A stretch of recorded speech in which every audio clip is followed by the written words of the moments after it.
তার রক্তের গ্রুপ এ নেগেটিভ। এটি একটি দুর্লভ রক্ত। এটি আসলে খুব বেশি ডোনার পাওয়া যায় না। সেই কারণে হাদির রক্তের প্রয়োজন হতে পারে।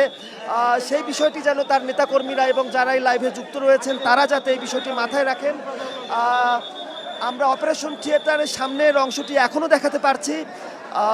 মানুষজনকে যথাসম্ভব একটু কম বিরক্ত করে আমরা একটি অবস্থান নিয়ে আমরা দেখাতে পারছি, যদিও আইনশৃঙ্খলা বাহিনীর সদস্যরা এখানে বাড়তি ভিড় এড়ানোর বিষয়ে পরামর্শ দিচ্ছেন। গণমাধ্যম কর্মীরা যাতে এখান থেকে সরে যান সেজন্য বারবার তারা নির্দেশ দিচ্ছেন। কিন্তু আমরা আসলে হাদির অবস্থাটি চিকিৎসার তার কোনো ব্যাঘাত না ঘটিয়ে আমরা তার অবস্থাটি দেখানোর চেষ্টা করছি দর্শকদেরকে।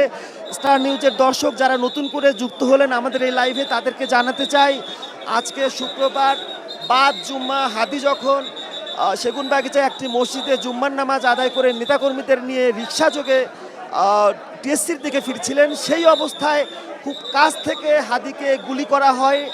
হাদি ঢাকা ৮ আসনের ইনকলাব মঞ্চের একজন নির্বাচনের প্রার্থী, সেই প্রার্থীকে গুলি করা হয়েছে। এবং তারপরেই আমরা তার রক্তাক্ত যে ছবিটি ভাইরাল হয়েছে সেখানে দেখতে পাচ্ছি তার গালের এক পাশে গুলি লেগেছে। সেই গুলিটি তার মুখমণ্ডল ভেদ করেছে কিনা সেই বিষয়টি কিন্তু নিশ্চয়তা দিয়ে এই মুহূর্তে আমরা বলতে পারছি না।